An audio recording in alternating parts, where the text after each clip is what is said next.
she was nominated for the Oscar, and it was Glenn Close, but no cigar. Oh my god.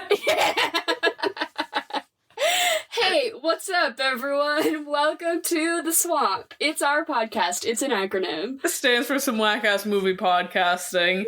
You sound like, what is it? The like, really, at any other movie theater besides an AMC, you know, whoever they have as their spokesperson coming on. Maria Menounos. Yes. Maria Menounos with Nuvi. Yes, yes. You sound like Maria Menounos with that.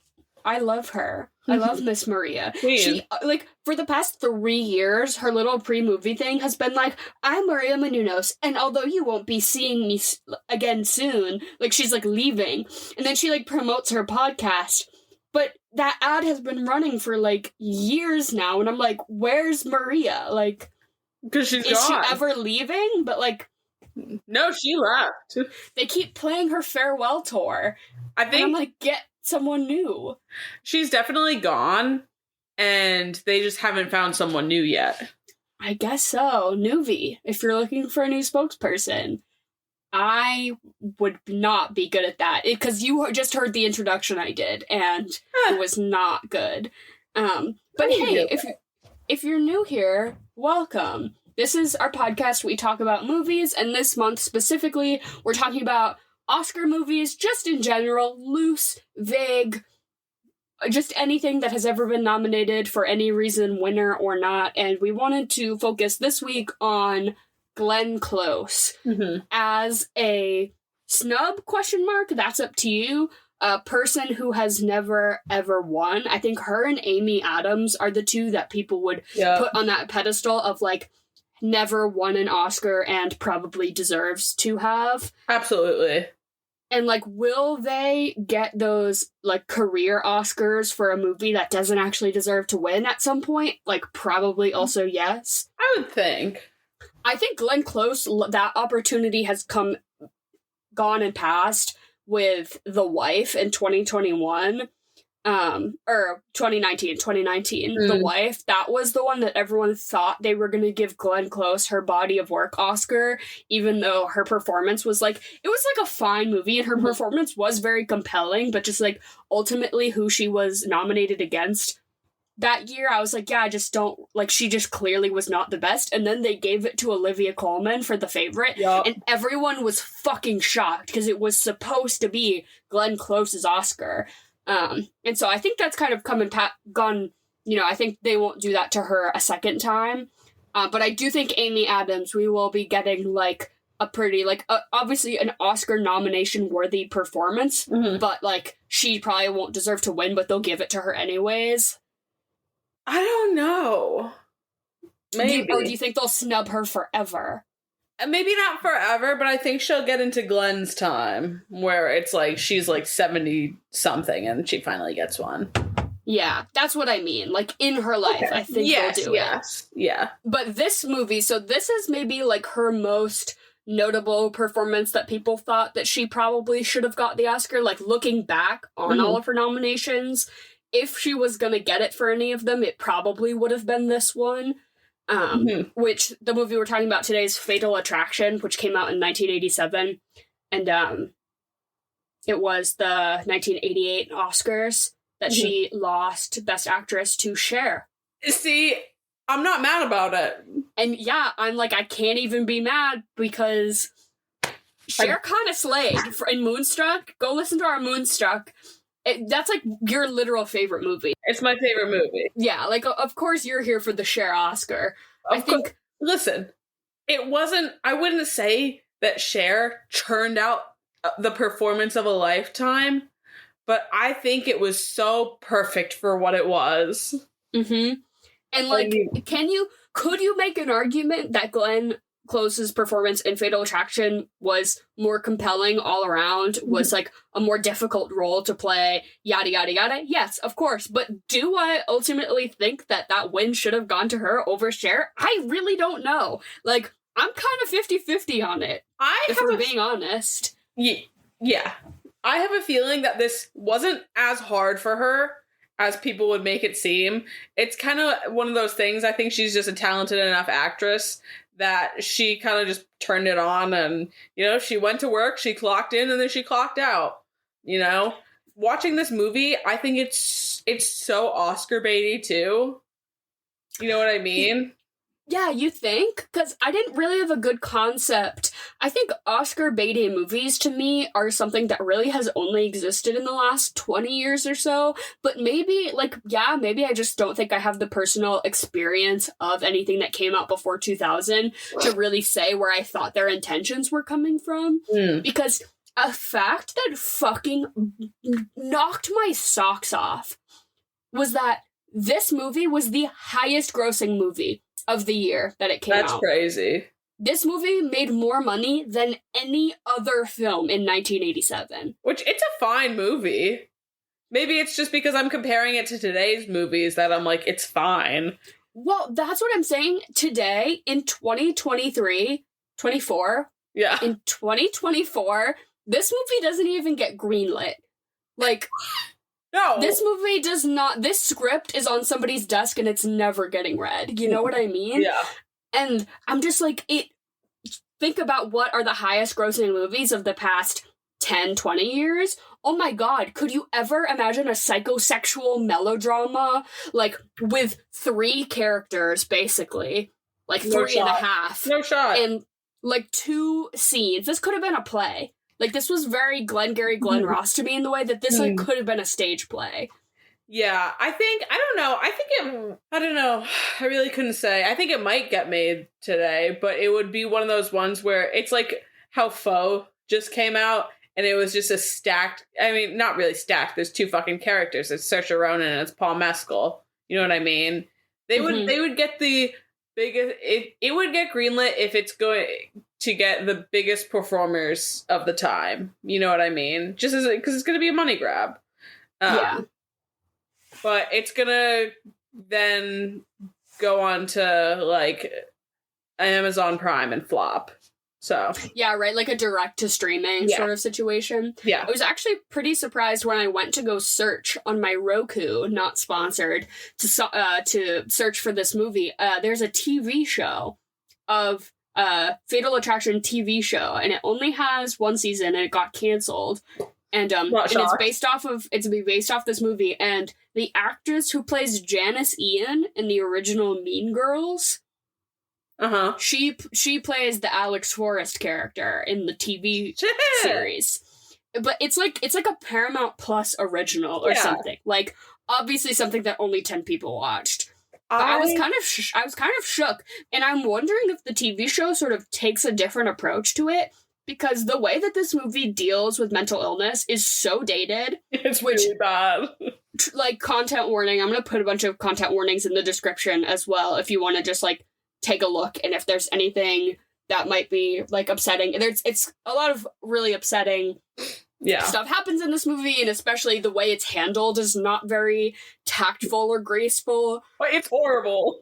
It's, like, literally awful, but, like, self-harm, suicidal ideation, like, undiagnosed, untreated mental health issues, and then obviously, like, stalking, kidnapping, murder attempts, and then we just get into, like, all the actual Animal violence abuse. that happens. Yeah, oh my god, literal rabbits boiled alive. Horrible. Yeah, lots of just upsetting content, but I would say specifically about, like, mental health and suicidal ideation is, something that we're going to talk about. Like, she does self-harm to herself in front of someone to, like, make a point about something. So if that's something you don't really want to hear about, honestly, go listen to our Moonstruck episode. That one's a little more lighthearted. But yeah, I just wanted to say that at the top, just because we are going to talk about what the contents of the film, because it's fucking wild the way that this movie frames her as the villain and fucking Michael Douglas as, like, are we supposed to like him? I don't know. Honestly, I couldn't tell you. I asked my mom, and she said specifically at the time, everyone would unanimously agree that Alex is the villain. That she's the crazy psycho bitch, she's the villain. And that this movie was, like a warning to, like, men about, like, yeah, if you cheat on your girlfriend, this will happen to you. So this is, like, the psycho ex-girlfriend from hell. kind of thing, right? Which is like, that should not be your takeaway from this film anyway whatsoever. And I think that the ending, which we can talk about maybe after we give a little recap, has a lot to do with that sort of projection of like Michael Douglas's character, like maybe perhaps having forgivable qualities. Because it wasn't supposed to end the way it did. This movie had a different ending, and then they tested it, and people didn't like the ending. They didn't find it cathartic enough, so then they went back and reshot the entire ending, and that whole fight scene, the drowning in the tub, the shooting, none of that was in the original ending. Okay. Which I'll fill you in after, but basically... Can I make can I admit something before we do this, though? Yeah. I fully thought that this movie wasn't the movie that it is. I thought this movie was actually Basic Instinct. Yeah, which you're not wrong for. You are not wrong for that. Also Femme Fatale and Michael Douglas. Yup. Yeah. Like, why can Michael Douglas just not keep his dick in his pants, and he keeps just, like facing the repercussions of his actions time and time again? I was like, when's she gonna flash her pussy? Yeah. Oh my god. I was like, the only thing I know about that movie is that, like, iconic scene of her getting interrogated and, like, spreading her legs. I was like, that's a good close. Hold on. But so you had never seen Fatal Attraction never before seen this it. week? Had you? So I hadn't either. Did you know anything about it? I mean, obviously not, because you thought it was literally just Glenn. Yeah. I had a pretty funny conversation once when I was like maybe 16, and I'm like so awkward, and I just say the wrong thing like 90% of the time when I open my mouth to speak, which is like probably not great that I do it publicly for anyone to listen to for free. But I was 16, and my now husband, but then boyfriend Henry, had like invited me over to his house. One of the first, like, I had only been to his house a couple of times, so I like didn't know his parents that well. And they were talking about how one of their cats had been chasing a rabbit around the yard. And I was like, oh, well, if he gets that rabbit, you're gonna have to call her Glenn Close or something like that. And they were like, what an odd thing for a 16-year-old girl to say. And they're like, you like that movie? Fatal Attraction? And I was like, no, I've never seen it. I'm just really familiar with the works of Glenn Close. And they were like, what an even weirder thing for a 16-year-old girl to say. Like, okay. Henry, but, I mean, who did you bring home? Yeah, who is this? But that stands out in my mind as a conversation that afterwards I was like, oh, that could have gone better. Yeah. Yikes. I love it. Just the fact that you had never seen the movie, too, but you know, like weird plot detail. Yeah, well, I knew it was the movie where Glenn Close kills a rabbit. Like, yeah, I don't know. Of course. Let's pepper that into conversation with new people. Why don't we? You're just looking for anything to say. Yeah, but so that was the only thing I knew really, was that Glenn Close was gonna kill a rabbit, and that was it. But this movie basically, for better or for worse, is about married man Michael Douglas. What's his name? Dan. I'm gonna call him Michael Douglas. He's married to Ann Archer, and they have a little daughter named Ellen, who's probably like, what, 5? 6? Yeah, 5. I think they said her age, and it was like way too. They're like, she's 3, and I'm like, she's 6. Like, no, something fucked up. That child is doing card tricks. That child is mastering sleight of hand magic. Like, she's not 3. I'm telling you that right now. Absolutely not. It took me so long, too. I love that they gave her, like, this cropped little haircut, because I had no idea the gender of that child until halfway through. They kept calling her Ellen, and I was like, you know what? It could be a boy's name. They were getting creative, and they were putting her in very like gender neutral clothes, like overalls. Yeah, loved it. Progressive. Ann Archer, progressive mom, wants to move to the countryside, and her big city lawyer husband, Michael Douglas, they go away to the country to visit the grandparents. Michael Douglas meets Glenn Close at like a work event, and then later bumps into her again at work, and they sort of have a cute little meet cute again where he can't get his umbrella open, and they're like, oh no, we better go get drinks because my umbrella won't open. Of course. And so they do that, and she like sort of seduces him in a way of like, hey, like, I won't tell if you won't, like, are we gonna be discreet about this? Oh, haha. And they basically go and they fuck on a sink Why were they trying to, like, make that sink sexy? That was so odd to me. That was the strangest part of this whole fucking movie. Yeah, them, like, dousing each other in water, doing In the tap John Travolta hand thing, like, from Face Off.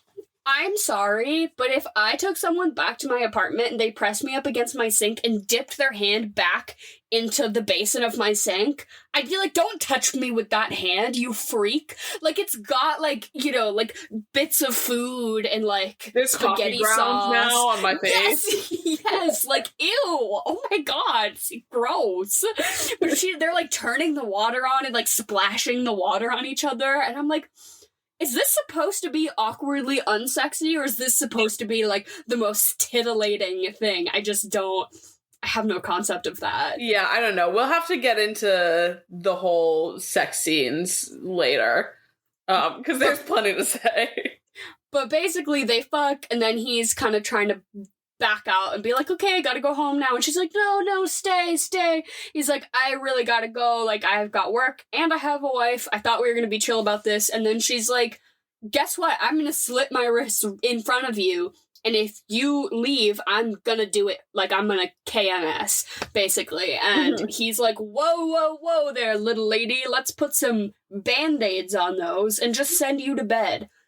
Of course. The fuck? The lesson you should take away from this movie, men, is that if anyone does anything to harm themselves in front of you, you should, A, bring them to a hospital. Oh my god. Yep. If Michael Douglas had just brought her to a hospital, he would have had on record her trying to hurt herself, and then would have been able to, like, get a restraining order, yada, yada. Yeah. Everything just would do have the been right thing. And, like, I'm not saying the police are not the answer. Do not call the cops. They will not be helpful. No. Go to a hospital and get a medical professional to look at somebody, because if somebody slits their wrist in front of you to try to make a romantic gesture, they deserve to get help, because that is not okay. No. I'm sure we can all agree on that. I guess people in the 80s were not really vibing with that sentiment, because they're like, she's psycho, huh? Wow, that bitch, she sure is crazy. Which is just like, oh my god.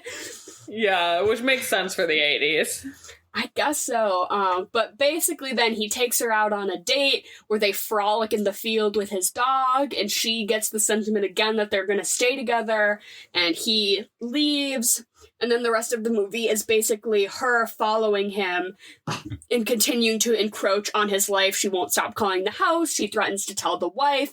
She's leaving him, like, tapes of, like, messages of her, like, talking, saying that she's gonna end her life if he doesn't be with her, if he doesn't leave the wife. And then it all comes to a head, sort of, where she goes to their new house and kidnaps their daughter from school, which I guess just in the 80s, if any woman showed up at a school, you could just pick up any child. Basically. Because I'm like, do they not know what her mom looks like? Because Glenn Close is striking. Glenn Close is unmistakably Glenn Close. Like, you're not gonna send the wrong child home with that woman. No, of course not. Also, she's blonde. Ellen's mother is just a brunette. Basically, then they all freak out. The child is missing. They eventually get the kid back. Oh, before this, she goes into their house and kills the pet bunny, which isn't, like, the iconic moment. Yeah. And then it all sort of comes to a head because Michael Douglas is eventually like, okay, I have to fess up and tell my wife, because this is starting to become, like, a hazard or, like, a crime issue. And so he tells her, and she's really upset, and then Glenn Close and Michael Douglas, like, get into a knife fight. Yep. Which is, like, a whole thing. And then eventually she goes back to the house and she tries to kill Ann Archer. And they get into a little tussle in the bathroom. Michael Douglas comes in eventually with a gun, and because Glenn Close is fully stabbing Ann Archer in the chest and just nothing is happening. I'm like, I guess she's just punching her with a knife also in her hand, because, like, the way those shots, I was like, oh, she got her for sure. And, like, that's what I thought. They're still tussling. They're rolling and tumbling. But they eventually drown Glenn Close, and then at the last minute, she pops back up, and then Ann Archer shoots her in the chest and gets her, and then this is all just a bad memory of a thing we can put in the past. Ann Archer stands by her man, Michael Douglas, and they just live their happy life with this horrible thing that will maybe haunt them, but they would like to forget it. Right. Yeah, right. It's a stupid ass movie, honestly. And so the real ending that they were supposed to do doesn't really make up for a lot of the crimes of the first two act. Like a lot of the like Ann Archer dies. Ann Archer does not die. No. Okay. Basically, the ending they originally had done is that Alex Glenn Close does kill herself and pins it on Michael Douglas. So she slits her own wrists, or she slits her own throat and dies. And because of the knife fight they had gotten in previously, where they really make sure to show you that Michael Douglas touched the knife that she was holding and put it back, his fingerprints are on the murder weapon. Mm-hmm. So he gets framed for her murder and the FBI take him away. And the very last scene is of Ann Archer finding that tape that Alex had left him of her saying that she was gonna end her life if he didn't. So the thought is that, like, maybe she'll go forward and be able to prove that he's innocent with this piece of evidence, but, like, who's to say? And that was sort of the cliffhanger ending. But the whole thing that was leading up to it was the motif of Madame Butterfly, right? This was the opera that the two of them were, like, really connecting over, and the whole plot point of the woman kills herself because she doesn't get what she wants. And that's, like, the big sad moment, right? It's, like, that's the allegory we're using. And then we're just not gonna do that. You know what I mean? Like, it was building up to that thing. Yeah. Whatever's gonna sell more tickets and get butts in seats and all that bullshit. And Glenn Close was pissed because she was like, I know this character. She's like, I know this character, and I know that this is what she would do. Like, I know her psyche because I've been, like, in the headspace of this character for so long that I don't like this new ending where, you know, the wife gets revenge. And they were like, sorry, like, people want a cathartic ending where good wife Ann Archer gets hers, you know? That sucks. Yeah. I wonder if that's one of the reasons that Glenn didn't get it. Yeah, I mean, I don't know. I don't think a lot of people knew about the alternate ending, especially not, like, back then. Close after the movie came out, but you can fully watch the alternate ending on YouTube, like, for free. Like, I watched I'll have to go see it. It's only, like, a 10-minute difference. It's, like, literally just the last 10 minutes of the film. And yeah, you can watch it for free on YouTube. And, I mean, I don't really know if I think one is particularly better than the other. I think it's kind of not a super strong story from beginning to end either way, but I think at least so many of the things that they set up to happen actually pay off than to be like the three of them tussle in the bathroom and she dies. I'm like, Michael Douglas should go to jail because he did break into her apartment twice and he did physically assault her. Like, whether you think she quote unquote deserved it or not, that's like up to you in the context of the film, but like maybe he also needs a little therapy. Why do I feel like, and especially now, God, we've talked about it so much, I'm just realizing now, I feel like Emerald Fennell just rips off all of her movies from late 80s, early 90s plot points, because that just sounds to me like the entire ending of Promising Young Woman. And mind you, she just put out Saltburn, which is just the talented Mr. Ripley.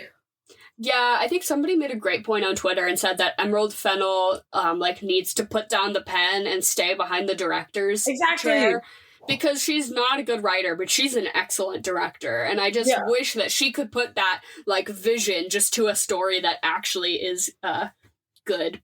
Yeah. Yeah, that would be nice. But this movie, I wouldn't credit this movie specifically as to what she's ripping off because I think this movie has been ripped off a million times since. I think this was like the original, like, quote unquote stalker crazy ex, like, you know, the ex-girlfriend from hell, the hookup from hell, like that whole thing. I think as soon as this movie blew up the way it did, everything after that, and another I think somebody on Letterboxd had sort of wrote this, and I'm totally stealing it now, but they sort of said that before this movie, it was very, like, the horror film of, like, the kids who have sex get killed by the slasher, right? In slasher films. Yeah, and then this was sort of the turning point where it's, like, the adults who have sex get punished, but in less of a slasher way and more of a, like, you know, circular, your own actions will come back to bite you in the ass sort of way. As part of it sort of transitioning from like horror to more like psychological thriller. Yeah. It's so funny that you say that, because the way that Glenn Close pops back up from the bathtub is the exact same fucking thing that happens in Scream or Friday the 13th, you know what I mean? Like, it's all the fucking same. Literal jump scare. Literal. I gasped a little bit when she shot up from that bathtub. I was like, ooh. I knew it was gonna happen. But yeah, no, it's so funny because I had written in my notes that, like, pretty early on, I was like, oh, they need to give his wife a gun. His wife needs a gun.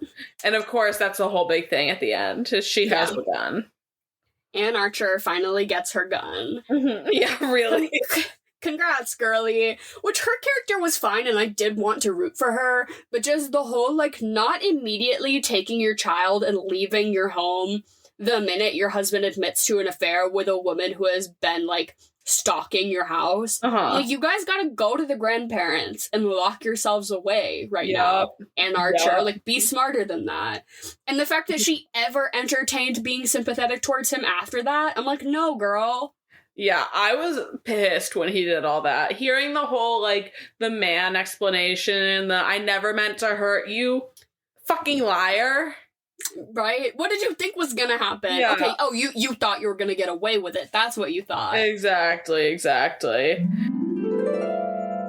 You know who will not be ignored? Jen. Because she's here this week to do her interim podcast segment, Chocolate or Vanilla. She's gonna say two things. We're all gonna say which one we like better. Hi, Jen. How are you? I am good. How are you guys? Not too shabby. I'm swimming along. Nice. And Jen, is there a theme this week? So, no theme, just off the dome, and these are just things that have come up in my life in the last couple of days. Oh, great. So if you're listening and these have also come up in your life recently, that means that you're psychically linked to my mother right now, which you have to tell me what your star sign is, or maybe, like, you know, if you found a penny on the ground recently. Who's to say? I was thinking, though, before we start, Dara was you were asking me how popular this movie was in the 80s. And I do remember that I think it was so popular because a couple years earlier, there was a movie called Jagged Edge that did really, really well. So I think the Glenn Close train was riding. I was thinking about it when I was looking up Glenn Close movies. I was like, oh, that's why everybody wanted to see this, because she was like the it girl, like, of that time. All right, so chocolate or vanilla? Chocolate. Vanilla. Chocolate. Mac and cheese or cheese fondue? Mac and cheese. You know how much fondue comes up in my life? Never. You know how much mac and cheese comes up every day, if I so choose. I wish fondue came up more. I think it's great. I think it's brilliant. I think it's a very, like, if you do, like, the really, like, French cheeses of it, too, and do, like, the really right blend, it's phenomenal. I want more of it, so I'm going to pick fondue. All right, I think, you know what, I think I'll pick fondue, too, just for fun. Even though I don't even know if I've ever had cheese fondue. It just looks really fun. So good. No, maybe we should do that for our Oscar party. Ooh. That'd be like so chocolate good. and cheese. Jen, we've totally been to one of those fondue themed restaurants. Yeah, that but has the hot plate on the table. But did they have cheese dip? Yes, Jen, it was a fondue themed restaurant. What do you mean, was there cheese dip? That was the only thing on the menu. The only thing you ordered was the stuff to dip in the fondue that came built in structurally in the table. I guess it wasn't that impressive. So I'm going to change my answer to mac and cheese. Sidebar question. Do you like stuff in your mac and cheese, or you just want it plain? Like plain with breadcrumbs? Or do you want, like, lobster mac and cheese, bacon mac and cheese, pulled pork mac and cheese? Like, do you like stuff in your mac and cheese? My answer is no. I like it plain. I was gonna say it depends. It depends. I staunchly, if you put lobster and mac and cheese, I think that's fucked up. I think seafood and cheese together is not okay. Mm-hmm. Like a shrimp scampi, there's like maybe just a little bit of Parmesan in there. but it's mostly just like garlic butter. That's why shrimp scampi works, because it's not cheesy. You don't do, that's as close to cheese and seafood as I will allow. Yeah, I think it needs the right setting. Like, I love a bacon mac and cheese. Am I doing that all the time? No. Yeah. Or like a buffalo mac and cheese. Oh, like with like buffalo chicken. Yeah. Yeah, I'm gonna say plain. But next one, perfect segue: prosciutto or bacon? I think bacon just has more uses. Prosciutto is great, but if I had to like give one up in my life, like of course I'm keeping bacon around. Yeah, I think price-wise and like usage-wise, I think bacon just makes more sense. I make a mean like Italian sandwich though, and I'll crisp up the prosciutto and put it on it. Oh yeah. Never better. Yeah, when we have prosciutto, if we put it like on an egg sandwich, I think it's so good. So I'm gonna go with prosciutto just because now it's making me want some prosciutto. Next one, mini muffins or munch? I'll go with a munchkin. Because I feel like those little bites, mini muffins, when you say mini muffin, the little bites are the first thing that comes to mind. And those just have the textural equivalent of, like, cement. Like, I'm getting my cavities refilled because the little bites muffins is turning into, like, a construction quality level solution in my mouth. So I'll go with a munchkin. Love a munchkin. At the function. If somebody brings munchkins to the function, love. Function munchkins?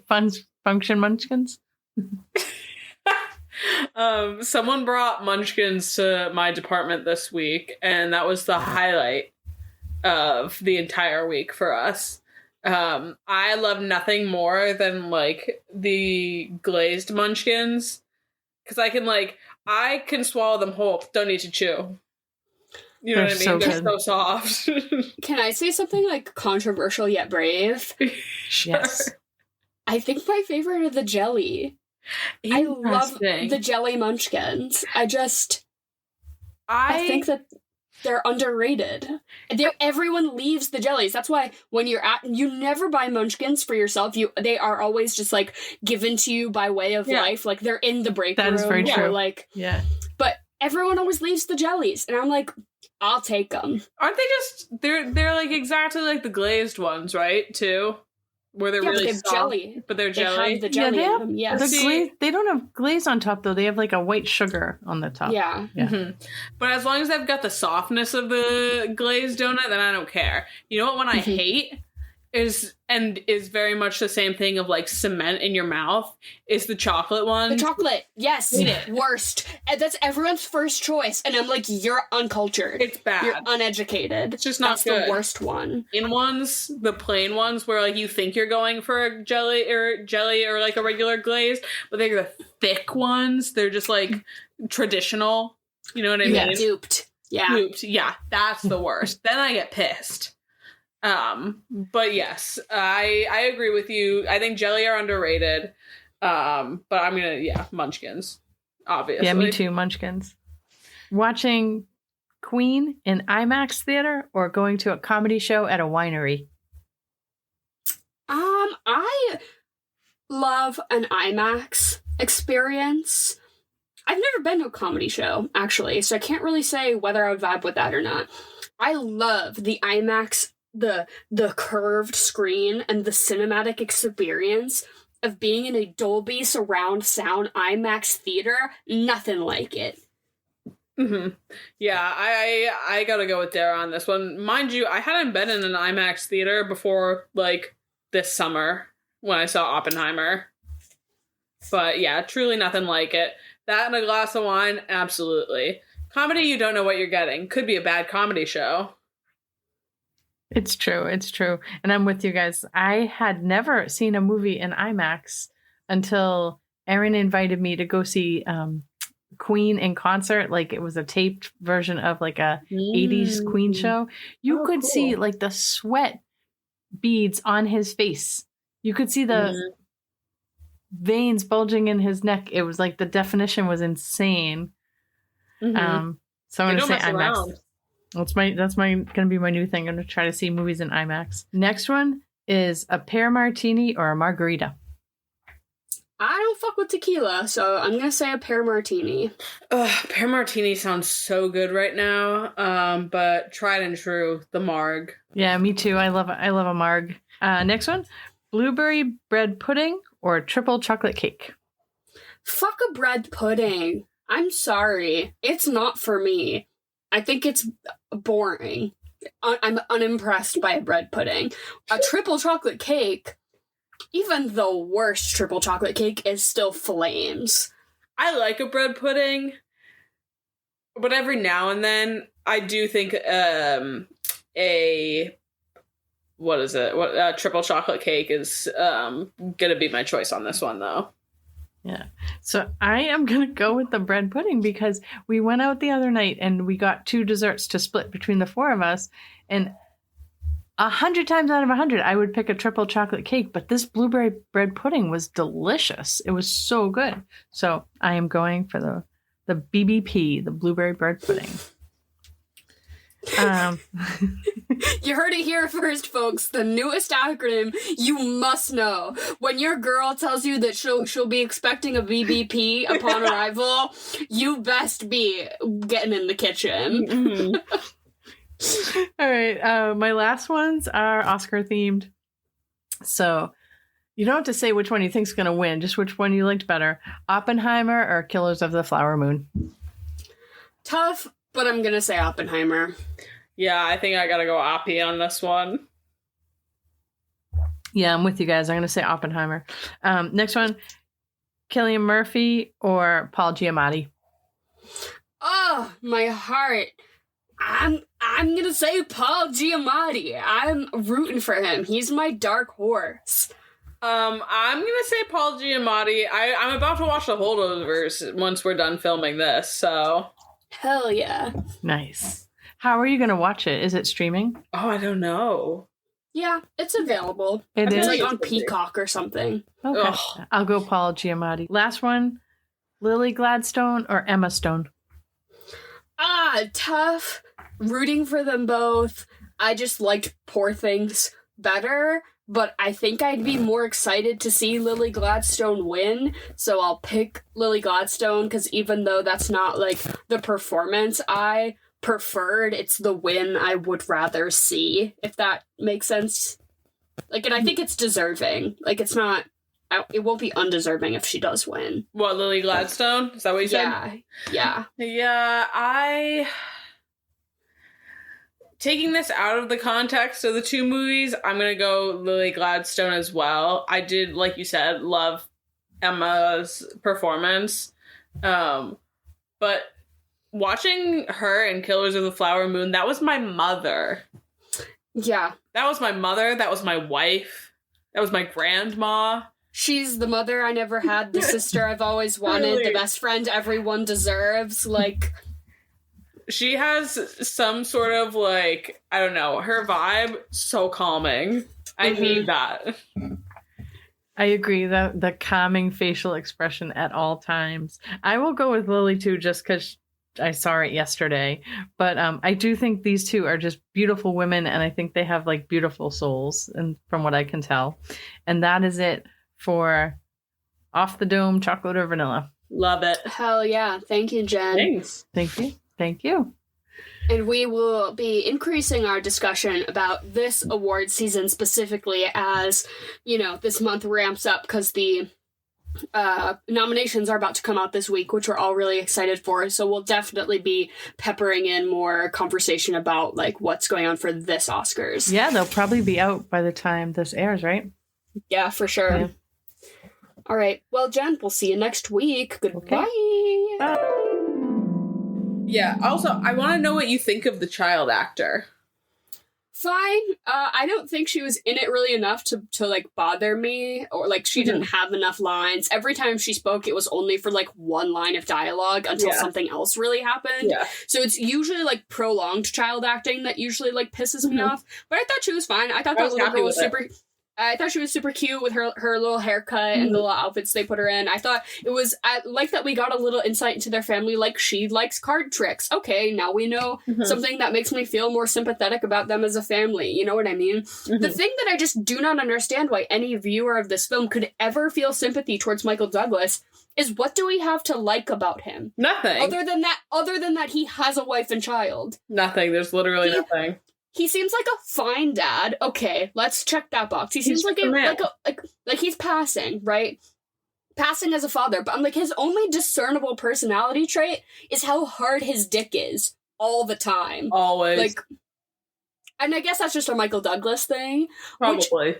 It's funny to me that a big criticism when this movie was being made was that they did not think Glenn Close was right for this part. What? And because they didn't think she was sexy. They're like, you can't be sexy. And this is supposed to be a temptress that comes into his life. They were like, it needs to be like a Pamela Anderson, a hot, sexy woman who comes into his life and pulls him away from his wife. And Glenn Close was like, no, you need to understand that seduction can be more than just you being super hot. It can be like the draw and the pull. And she's like, you also need me to be able to play unhinged. Yeah. And she's like, and that's something that you might not be able to find with just a 10 out of 10 hot person. You know what I mean? Like, exactly. You need somebody to get a little ugly, right? Yeah, Margot Robbie wasn't around back then. Yeah. But I'm like, okay, everyone's debating over whether Glenn Close was like hot enough to play this role, but I'm like, what about Michael Douglas? He's so boring. He's just a guy. Most nondescript man. I'm like, why was he in all of these like super horny movies? Like, what was with that? Were the ladies really into him back in the day? Because I just don't see it. I think they were. I think he was kind of like that guy. But I mean, I thought that. And obviously it was more Glenn than anything. Obviously, like, their chemistry is phenomenal. You know what I mean? That's the whole thing. And, like, that's the thing that I really appreciated more about this movie is when she is seducing him. I'm like, oh, she's seducing me. Yeah. You know what I mean? And that's a thing about modern rom-coms that I think we've kind of lost. Not that I even really like rom-coms to begin with, but I think that they just cast Sydney Sweeney and Glenn Powell, who are just the two hottest people anyone can find, who aren't phenomenal actors, don't even really have great chemistry. I even saw a bunch of people post all these videos of Glenn Powell with Zoe Deutsch, and they had been in something together, and it was just like a video of them behind the scenes or something, and their chemistry was just so palpable that everyone was like, okay, she doesn't have double D's, and she's not blonde, but like, if you put her in that movie, it would have just, something would have been there, right? Yeah. And I think we need to look back at the 80s and realize that the rom-com isn't about the two people, like, the audience doesn't want to have to fuck them. They just want to have to fuck each other. You know what I mean? So. Exactly. I think this movie's a great example of, like, you don't have to be, like, stereotypically. Also, I just love Glenn Close's features are so severe that when she gets into that like dark, like she's fucking pissed headspace, I'm like, oh, she's scary. Like, terrifying. That's 101 Dalmatians. I was literally about to say that. That's Cruella. Oh, that is obviously, I mean, like, just because I grew up on it, that's my favorite thing that she's done. It's character acting, and it's just, camp. It's high camp. Everything. The fact that she showed up as her to the red carpet. Camp. Everything. Yeah. That's what she should have her Oscar for. No, for real. Oh my goodness. I love it. But yeah, I don't know. She obviously what was she wrong about for this movie? Yes, don't stalk people. But like, I'm kind of on her side. All of her gripes, reasonable. One of the things that I actually really was like, you know what, Alex, I do see your side on this, is that as their, like, first official so they go out to, like, drinks or whatever, and then they fuck. And then as their, like, second little, like, outing, he, like, takes her to the park with his family pet dog, and, like, they play fetch, and she frolics around, and they have a really nice, like, what would be considered, like, family type time together, right? Like, that's something you do with your wife. That's not something you do with somebody on a second date. And then she's like, of course I feel really strongly towards you. And he's like, well, too bad. And I'm like, then don't have her meet your pet, you idiot. Yeah, no, truly. The fact that he's out and about in the middle of what I can only assume is like Central Park or something like that with this other woman, openly flirting, being handsy, they're kind of on top of each other. He's like playing dead a little bit, and like all that shit, which was so Star Wars Episode 2. Oh my god, but, like, so true. I'm sitting there, I'm like, what about this is subtle? Yeah. You could meet any colleague in the park that day. Anyone you know could be there. And it doesn't take a genius to figure out that's not your wife. Like, they look like they're in like a Lexapro commercial. Like when they're like, get up, stop being depressed. Have this medicine. And it's them frolicking while they list all the side effects. Like, you will have diarrhea for 6 weeks. And it's them with the golden retriever, like, frolicking around. You'll never come again. Glenn Close stares into the camera, offers to give you a blowjob in an elevator. And you're like, well, I'm cured. Okay, let's get into the sex scenes, because this was a lot. Yeah, like basically full nudity we got from Glenn Close. And like very prolonged sex scenes. Lasted a little too long, in my opinion. I'm the water splashing, too much. That was all doing way too much for me. The blowjob in the elevator, we can keep that. I kind of liked that was like her continuously sort of having the like up on him of being like, oh, like you like this, like I'm intriguing to you. Yeah, I could have done without Michael Douglas picking her up and shimmying away with her while his pants are like by his ankles. Yeah, that was a no for me. I'm like, they're gonna fall and hit their heads, and that's gonna be the crime scene. Truly. He's gonna drop her onto that counter. It was goofy, but I still liked it. You know what I mean? Like, obviously it was overdone and so dramatic and so big. Which I think is, again, like, the whole thing of, like, oh, they had great sex. Yeah. You know what I mean? Oh. Great sex. So, yeah. And the lead up to that, though, that pissed me off was that before we get the sex scene with Glenn Close, he tries to fuck his wife, and she's like, oh, babe, can you go take the dog out? Like, the dog needs to be let out. And he goes, and then he's, like, pissed, because he's like, my cock is rock hard right now, babe. Like, are you fucking for real? And he takes the dog out, and when he comes back, the kid has come into the bed with the mom, and she sort of shrugs and is like, what are you gonna do? Yeah. And it's supposed to be like, is that the lead up for us feeling like, well, yeah, of course he'd cheat on hot Ann Archer. Like, what the hell? Oh, God, yeah, he didn't get his dick wet because he has to do family life. Yeah. Of course he'd fuck the first hot blonde that, spreads her legs. Like, what the hell? This man would have loved a pocket pussy. Oh my god, that could have solved so many problems. There would have never been an issue. Honestly, and if Alex Forrest had a Bellessa pocket, what do they call it? The Polly Pocket Air Vibe or whatever, girl, she probably would have been thriving in her career as an editor. Oh my gosh, she would have been so fine. I also don't really love the positioning of that the woman we're supposed to like and root for is the mom, the homemaker, the nice lady who's pure and good, and that's all fine, but we're pitting her up against, like, the career woman, the independent sort of, like, can speak for herself sort of thing. So it's like, well, Derek, even though there were only 2 fonts of woman at this point. Yeah, has job or is mom. Like, there's... Yeah, the new line of them hadn't come out yet until 95.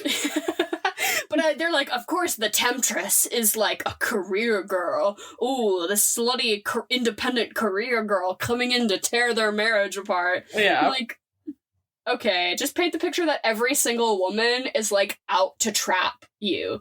Because I feel like that's a huge narrative. Like, not so much today, but I still think, like, a lot of men have this weird irrational fear of, like, getting baby trapped, that they think every woman is out to baby trap them. And I think that this movie probably set a precedent of every guy. I mean, hey, maybe condom sales went up and that was, you know, for the better across the board. But I just don't understand this narrative of like every single woman is desperate for a baby. And if they say they're not, they're lying. And if they're fucking you, their only thing that they think they're going to get out of it is that they're going to milk you dry and take your sperm and purposefully impregnate themselves, which is just so fundamentally untrue and paints this picture that like a sexually confident, independent woman is only interested in starting a family. Like that, those two things are not mutually exclusive. I know so many people who would rather have like their car break down than even get like to have someone nut in them. Horrifying. Like no one wants that. Horrifying. Especially nowadays where like the rate at which you can get an abortion is like dwindling. Yeah, so fucking true, right? Like, let's get the opposite. I mean, I'm sure the opposite would also be equally destructive, but I'm like, what is this narrative that every woman is desperate for a baby? And we'll stop it. No. And literally his choice that he sort of feels like he's faced with is either let her baby trap me or kill her. Literally. Or literally murder her. Uh-huh. Like, I feel like that's what goes through men's minds more than we would all like to admit. Absolutely. But it's so funny, too, because I just saw recently, like, because you know how you watch so much TV on TikTok these days, because everyone just posts clips, and I've never seen Girls. I don't really want to watch Girls. I don't have any interest in anything Lena Dunham's ever put her paws on. But it was a scene from Girls, and it's like Adam Driver got this girl pregnant and was like mad as fuck that she got an abortion and she didn't tell him about it or whatever. And I feel like now that's what everything is switched to these days. It's either you're on two sides of a coin. As like a guy, it's either you're horrified you're going to be baby trapped, or you're pissed because you didn't get a say in if a woman is going to get an abortion or not because you knocked her up. Yeah, I feel like has any piece of fuck off. Has any piece of media like correctly portrayed the right response to that situation? Like maybe we've yet to see it, because I agree. I mean, obviously for the drama, of course, to have unlikable characters do unlikable things, like that's, you know, its own thing. But yeah, to have the reaction be like, I want control over your body. Yes, I want control over your body. No. It's like the two sides of a coin when it's like so much more than that. I think abortion it's like even now it's still really touchy in like movies and TV and stuff, even though it's something we like talk about and that a lot of women deal with like every single day. I just think that that's still one of those things. And like you said, as it's getting like less and less, as we are digressing away, like that's insane. We should be talking about it more. I think the one show that I can think of in recent memory that I liked the way that they tackled abortion was Sex Education. Sex Education, yeah. Yep. And that was it. Agreed. Because no one else wants to touch it either. You know what I mean? Yeah, for sure. Because it is so, like, touchy. But I'm like, we need to normalize talking about it because we all need to, like, go vote about it, too. So let's, know how many women have had abortions? Like, more that you know in your personal life than you would even think. Yeah. You know? Like, I don't know. It's wild. But yeah, obviously this movie does not handle that with grace. No. It does not handle the issue of mental health with grace. And it's not even like, of course the movie plot is supposed to be like that this is a bad situation and it's getting worse, working its way towards violence, because it's a thriller, right? Of course things are not going to be going great, but just the way it's portrayed, I think, in villainizing her and like heroifying, is that a word? Like, what's the opposite of vilifying? Like, you know, putting him on this pedestal where we're supposed to feel bad for him. I'm like, that's so damaging, because if men see this movie, they're like, he's right, because ultimately she's painted as the one being in the wrong. And I'm like, no, his actions are not correct either. No. Like, maybe the only person we can say has zero, you know, blood on their hands is Anne Archer. Yeah, I'm here for her.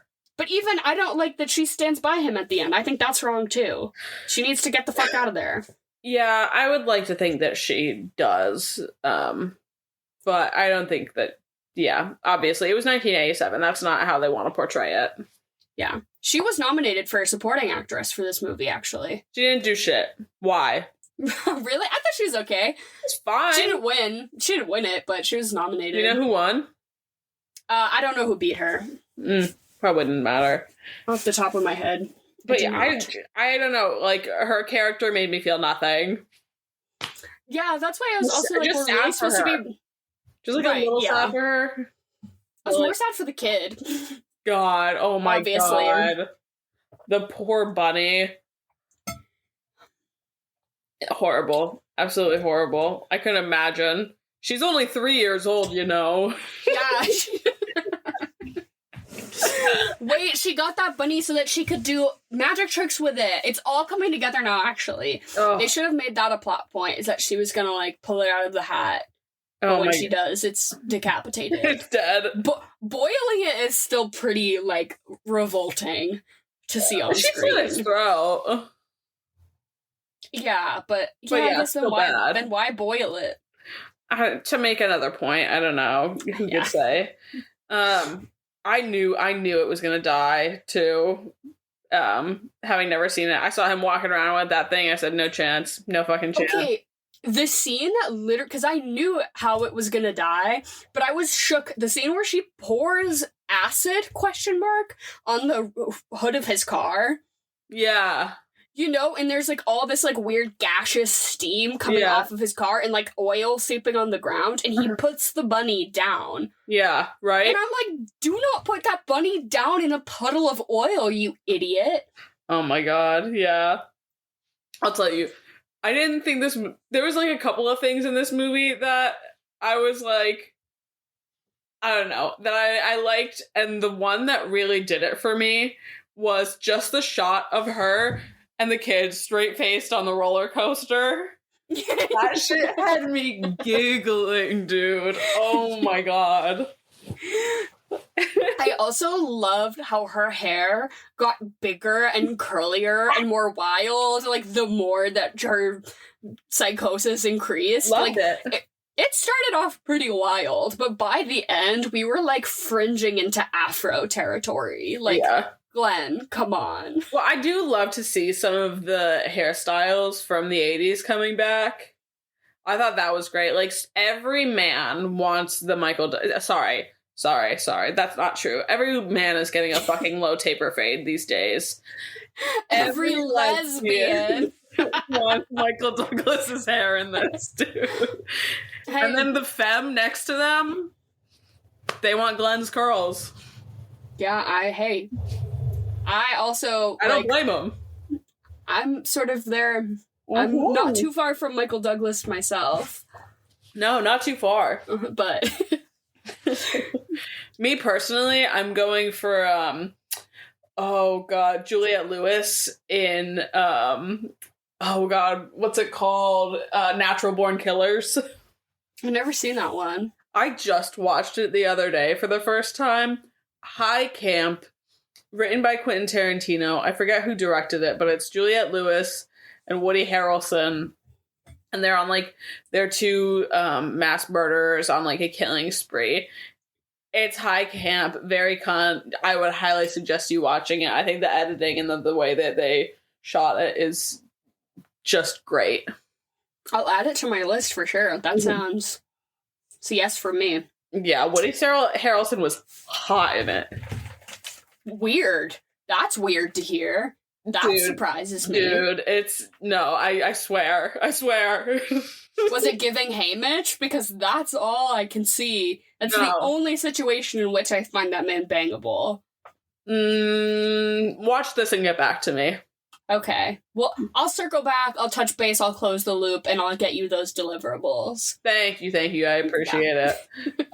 Do we want to get into our regularly scheduled programming? Yeah, for sure. I feel like Fuck, Marry, Kill, easiest on the planet. Michael Douglas, Glenn Close, Ann Archer. Michael Douglas is dead. Michael Douglas is fucking dead. I'm gonna fuck Ann Archer. Yeah, of course. Because I know he's not dicking her down right. She hasn't had her pussy eaten in 10 years. In her life. Yeah. Ever. And yeah, I'm gonna move into that nice house in the countryside. It'll be great. And then I am gonna marry Glenn Close. I could fix her. Because we're gonna get that bitch some therapy. It's actually pretty interesting. Glenn Close said that she, at the time when she got the script, she consulted with psychiatrists. And she's like, I need to understand this character better. What is going on here? And none of them brought up, like, mental health. Like, none of them brought up that it might be, you know what I mean? And then she said much later, she then brought up the same issue again, and they were like, oh yes, this is behavior of someone who has childhood trauma, has been sexually abused. Like, this is like a classic, you know, behaviors of somebody who has been through XYZ. And she's like, yes, that makes so much more sense now. That is how I understood this character, as someone who had something deeply, deeply wrong with them and was like unprocessed trauma, basically. Yeah. But it's wild that at the time they were like, nah, this bitch is tripping. This bitch is just crazy. nuts. Like, oh my goodness. That's actually insane that not a word was said about that. But Glenn Close actually has been very well spoken about like her relationship with this character and how she doesn't think that this movie does a great job. She always says, I wish we could have gotten this story from her perspective, because I think it would be really different. And she's like, you know, obviously, like, the way mental health was dealt with, it would be very different now. She's like, but that character is, like, very close to me, and it's something that I wish we could revisit as, like, something we got to hear her side of, because obviously she's, like, vilified in this. And I'm like, oh, yes, Glenn. Yes. So true. Yeah, absolutely. No, I think you're totally right with your lineup. Yeah, fixable. Totally. Get her on Michael Douglas, not fixable.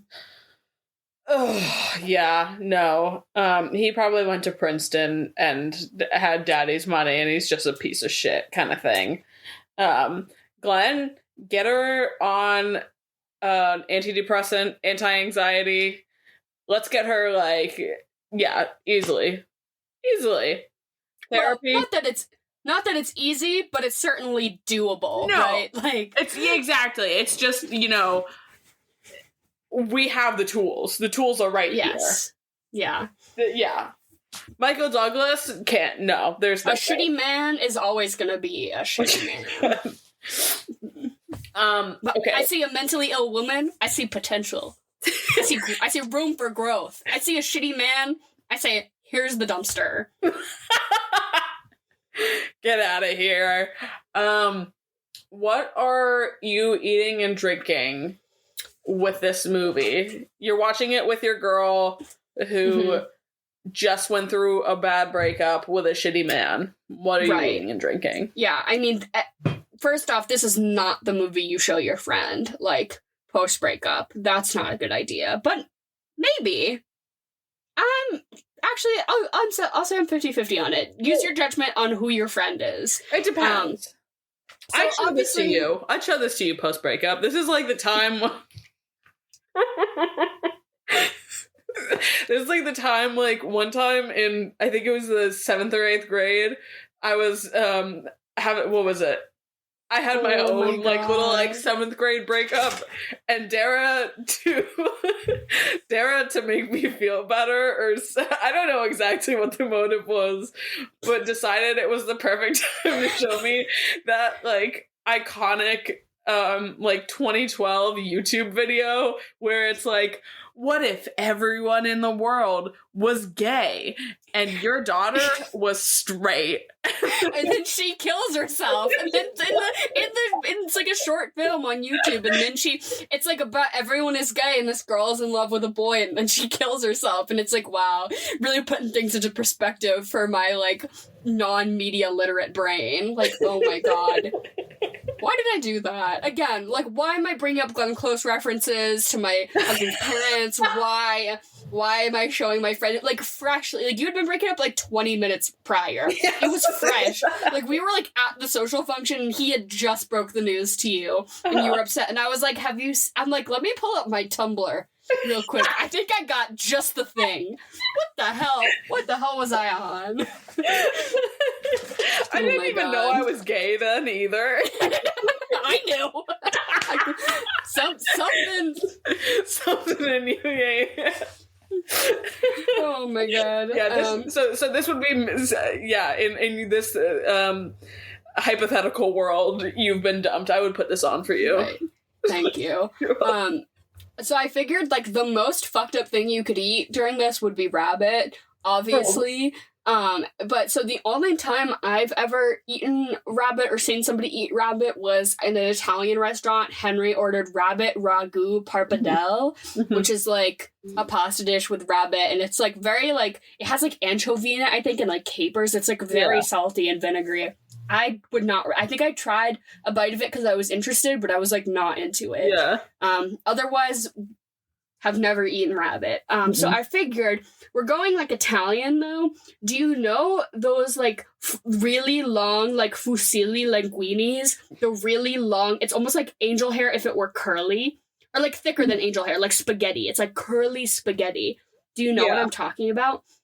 That's Glenn Close's hair. So we're starting off with some like fusilli linguine, and then we're gonna do a vodka sauce because drinking, right? A vodka sauce, and that's your meal. And then to drink, I think a pomegranate sangria, because we're staying sort of in the realm of Italian food, but a nice sangria. It's gonna get you drunk. It's gonna be sweet, but also I was thinking like pomegranates are always like used as symbolism for like motherhood, but also like death and life and like fertility and like the life cycle, and are usually used as like symbols of like women. I don't know. So I figured like a death, life, woman symbol, pomegranate. Let's do a little pomegranate sangria with our Glenn Close's hair inspired linguine. Yeah.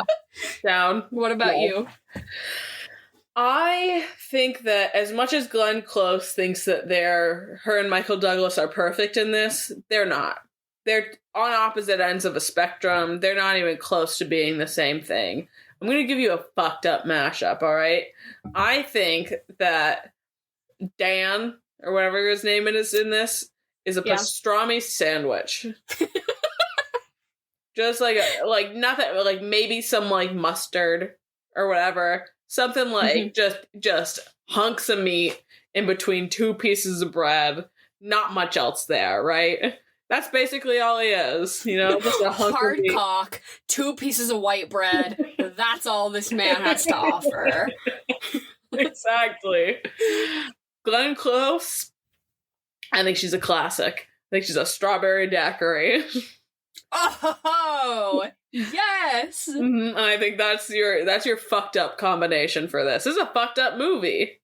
Yeah. I watched her slit her wrists. Yeah. I'm good. So I'm gonna I watched that rabbit boil. Exactly. I saw his hard cock. Not actually. No. Thank fucking God. No. Oh my goodness. The last thing I need is full frontal from Michael Douglas in this. Oh my God. Yeah, no thank you. And then what are you gonna watch? Moonstruck. Obviously. Yeah. Obviously. Love that. Yeah. Love that. It's better. It makes me feel all warm and fuzzy. You know, sit down with a bottle of champagne and watch Moonstruck. That's all I need to be happy. And that's sort of like the reverse of this movie of like the forbidden love that is correct. You know? Like this is like the like forbidden love that is wrong and incorrect, right? And that's sort of like the one scenario in which it actually kind of like is working. Yeah. I had 2 movies because of things that just reminded me. The scene where she's sitting on the floor, turning the lamp on and off. Yep. And on and off. And that scene lasts 9.5 fucking minutes. I'm like, why? And I'm like, okay, I get it. She's a little sad. It was very giving Bella Swan sitting in her window with the 360-degree camera rotation to show us that time is passing, to show how depressed she is. I was like, the only thing that could better show depression than Glenn Close sitting on the floor flicking that light is Bella Swan in that fucking chair. So you could watch New Moon. That's also like a woman doing danger, like putting herself in danger for a man's attention. Yep. Also, we could go there. But the movie, I think it was Glenn Close's meat locker apartment situation that drove me to this place was like the idea of a reporter, editor type girl meets a man at a work event. They really hit it off and go back somewhere to canoodle around. And then from there, things just start getting progressively horrible, violent, horrific. That's The Fly. That's The Fly starring Jeff Goldblum. It's like, I think it's just because their apartments looked kind of similar, like really open concept. But I'm like, career girl meets guy, and then he turns into a humanoid fly person. Girl meets guy, she tries to kill him and his family. Like, yeah, I don't know. We're sort of on the same track, because I just want to watch The Fly after this, I think. Fair. Yeah, I like that. And then what are you going to give this out of 10? I'm just solid 5 down the middle. I thought her performance was great in it. I don't think I'll ever watch it again, but I think I can sort of see the foundations it built for other media to reference or not reference, yada, yada, yada. And I think it's like a good stamp on the Glenn Close is a phenomenal and versatile actress, stamp book from me. But yeah, just like a 5. It was fine. Yeah, I'm also gonna go 5.5. I wasn't bored, which these days, if a movie can actually hold my attention, I'm content with. I like you said, I don't think I'll ever watch it again, but to have the history and the knowledge of seeing Glenn in like her like most iconic role, loved. Yeah, it was okay. And for it kind of just being a 3-person play, it's still, I was still like involved in it, so. Mm-hmm. Yeah, and it had enough moments that shocked me and enough like really great acting moments between Michael Douglas and Glenn Close that it definitely kept me in it. He is a good actor. As much as we shit on his character, he plays a good shitty man with a hard dick. Yeah. I don't know. I don't think I've seen enough of his stuff to really have an opinion on him. But I guess you do just need a man to be that guy some of the time. You know, you can't be bringing too much sauce to the table. I think him and Glenn did have like a really good energy between them, which, I mean, obviously she's doing a lot of the heavy lifting, I think, but you do need to have some acting skills to play alongside that. He, I think, either won the Oscar or was nominated the same year, but not for this movie. He was in some movie called like Wall Street. Oh yeah, and I think he won Best Actor for it, but it's the same year. So he was they were both sort of like in their prime right around this time. Yeah, makes sense. But as far as snubs go, let us know who you think is gonna get snubbed or did get snubbed, who didn't get nominated, but you wanted to get nominated, because this episode will be coming out right around the time that the Oscar nominations drop. So let us know what you think, what you're looking forward to, who you think is going to win, who you're rooting for. We're reveling in it. We're talking about it this month.